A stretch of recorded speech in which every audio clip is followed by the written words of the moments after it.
In recent decades, international news, and particularly news coverage in the West, has focused on the ongoing conflicts in the Middle East, as well as terrorist attacks and the rise of the violent Islamist group ISIS or Daesh.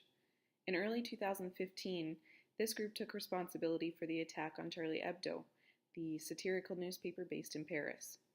Later that year, Paris was attacked again, and around this time, several other attacks occurred in places like Lebanon and Turkey.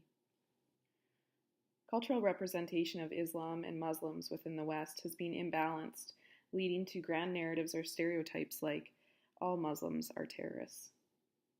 It is rarely reported that Islam is seen by many as a philosophy and religion of love and peaceful cooperation. The way that Islam and Muslim people are represented in the media has impacted race relations globally and locally. Shalaby is a civil engineer and business owner. He was making a presentation about a new mosque on behalf of his religious organization when he was shouted down and called a terrorist. I will do everything in my power to make sure that does not happen. We don't want it. Because you are terrorists. Every one of you are terrorists. I don't care what you say. I don't care what you think. You can smile at me. You can say whatever you want. But every Muslim is a terrorist. In November 2015, following the string of terrorist attacks, Niloufar Robin, a Muslim Manitoban, felt she needed to speak up. Using her talents as a filmmaker, Niloufar, along with several other Muslim youth, created Letter to a Terrorist, which they shared using social media. I wanted to ask Niloufar and others involved in the film what their motivations were for creating Letter to a Terrorist and what impact their voices have had.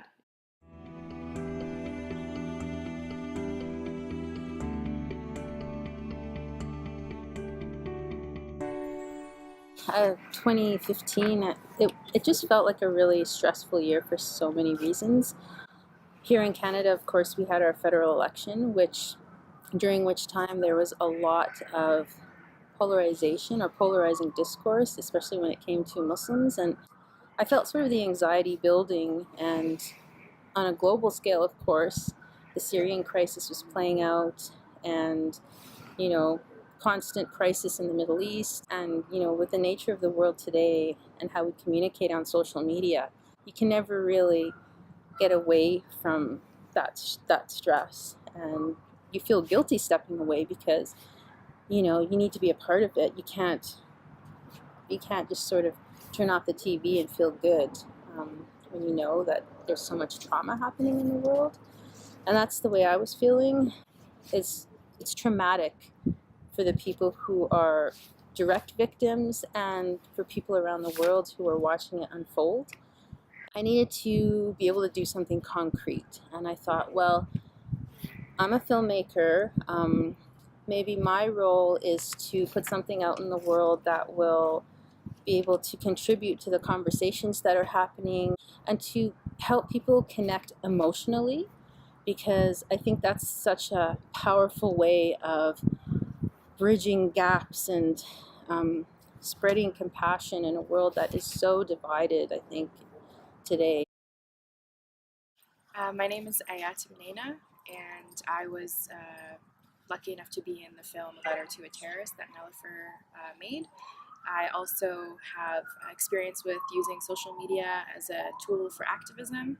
In 2011, I co-founded Shabab Libya, a channel on Twitter that was used to report the uprising in Libya in 2011.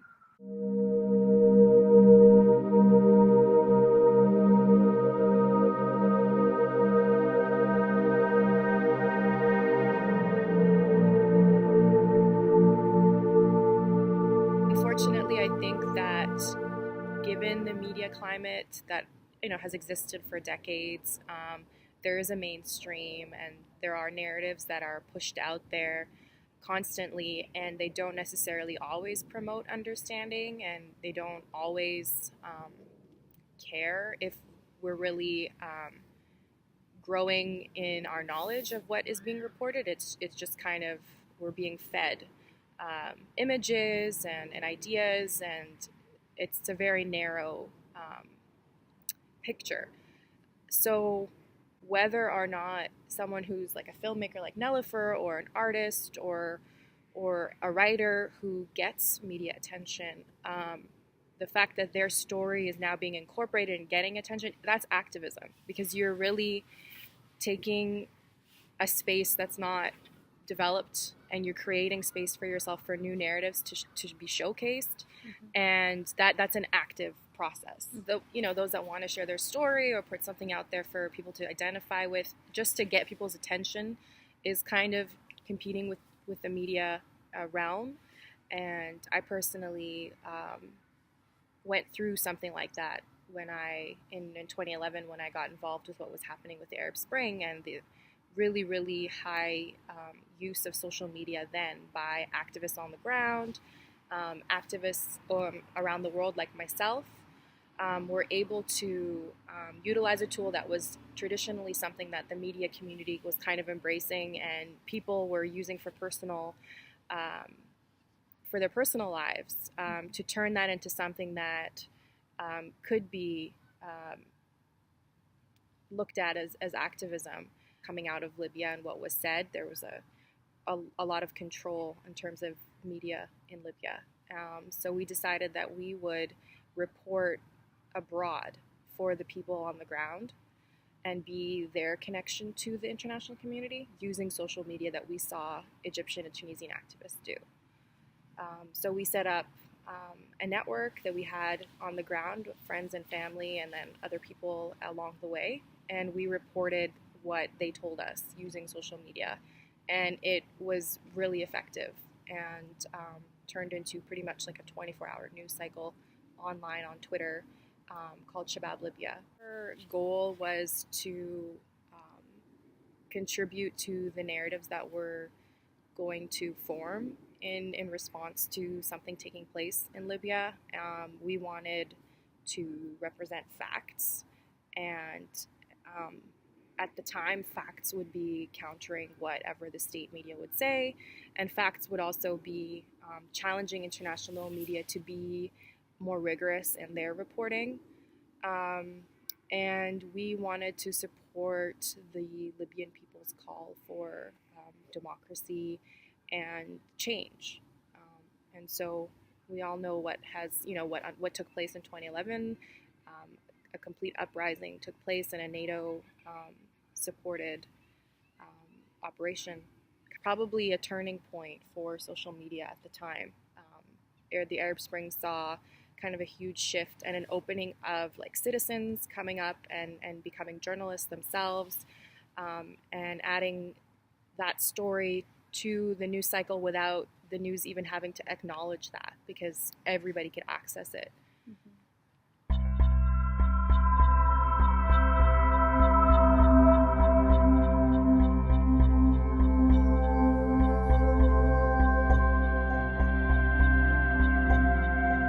Sure that ISIS is using social media perhaps to recruit and what have you, but I think the more or the larger impact that their use has, or the motivation behind it, is to garner the attention of the international media and keep that attention and compete with them on their platforms, because media uses social media almost kind of, it's the primary medium that they use in today's world, and I think that they use that to get their attention and to keep it, and I think unfortunately they succeeded, and of course that does draw perhaps people that are vulnerable to being enamored or impressed by ISIS to join, because they can see that they've just got such a powerful hold on the world's attention. This is they might be impressed.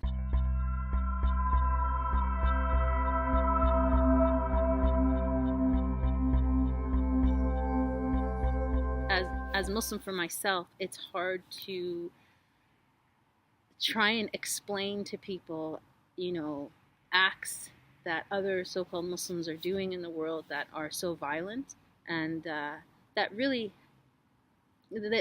don't reflect at all what I've always learned as a Muslim growing up in the faith. I've always felt that religion and faith and Islam for me has been a source of comfort, and has been, for me, everything that I've gotten from it, I feel has been so positive, and it's helped me to, in the way I relate to people, in the way I relate to the earth. I feel that there's so much compassion in the teachings, and for me to see, and I think not just me, I know, like, my fellow Muslims, people that I talk to, and what I see people talking about on social media, it's not what Islam means to them. So the film for me was an attempt to just connect with other Muslims, especially, and how they were feeling, and can we sort of connect together and try and reevaluate what's happening and be able to make sense of it for ourselves and for other people, because we have to speak up. People are looking to us to say something. If we stay silent, then that doesn't help us, it doesn't help anyone. And to just give the rest of the world an idea of what is a Muslim, or what do these people look like, and what are their beliefs. And I think hopefully that at the end of the day, they ultimately come to the conclusion that these people are just like us.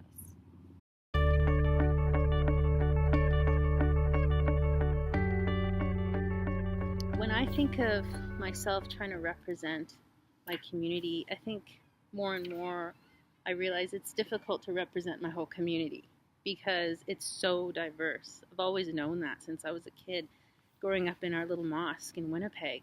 Our community, like at that time, I think over 40 cultures were represented in our small mosque, and that just grew and grew and grew, and now our community is huge just within Winnipeg. Globally, Muslims are incredibly diverse. Everybody is coming from different experiences, different, languages, different histories, different issues, and with that comes different interpretations of faith, different types of practice. I think it's tempting to view any kind of group as, black and white, like very polarized, but that's just not the reality. There's a spectrum within any faith group, within any cultural group or country or whatever. There's a spectrum, and each person within that is always changing. Like, we can only really represent ourselves at the end of the day, and I feel like for myself, I'm trying to understand who I am and what is, how I fit into the bigger picture.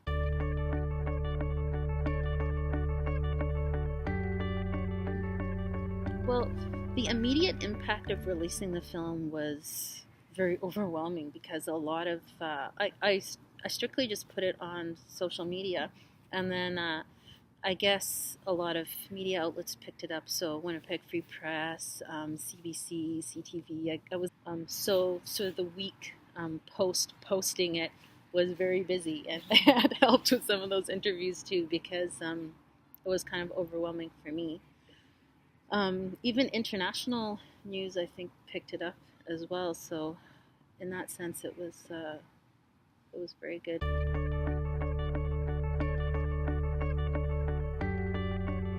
People post nasty comments on YouTube a lot, and I didn't want, the purpose of the video was to generate some kind of positive energy and some kind of positive emotional connection between people, and I didn't want people watching it and then scrolling through comments and then getting disheartened again. The whole point of the video was to encourage hope and a sense of compassion and a sense of solidarity. So yeah, like, I don't know about you guys, but every time I read those kind of comments, it's always very disheartening. But yeah, I think that's why I chose to disable the comments on YouTube.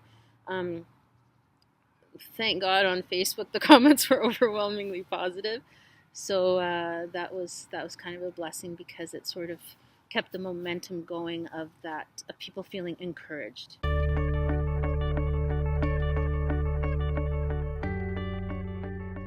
So the year sort of after posting the video, throughout this past year, there's been a lot of people contacting me from different contexts. So like teachers, actually saw it posted on, I think, the Louis Riel School Division website. and it was sort of showing up in places that I wouldn't have expected. Organizations, faith-based organizations, social service organizations who wanted to use it in order to foster more solidarity and to a sort of a platform for further conversation about how do we engage with each other, how can we understand each other more. I also think the way that the film was made and how it ended kind of was on something very hopeful, and it was very serene, and you know, the environment that it was filmed in. Also the fact that it was called A Letter to a Terrorist, it kind of puts everyone viewing it on the same side, because there are going to be very few people that would be on that, you know, be a terrorist, that would perhaps share and watch this and identify with it. So it put everyone on the same page, and so I think that less people felt combative, because I think when you take on a challenge like that, and there are perhaps many examples of, you know, Muslims coming out and responding to certain events that happen, it's always kind of defensive, and I don't think it was. It's funny and ironic and miraculous how during these times of great tragedy, there's always something really, there's always so much compassion that seems to unfold after moments of tragedy. Past couple of years, I feel, it's just been hard on all of us emotionally, like on a global scale, right? So, yeah, I think there's just so much necessity for us to always hold each other's hand and keep walking forward.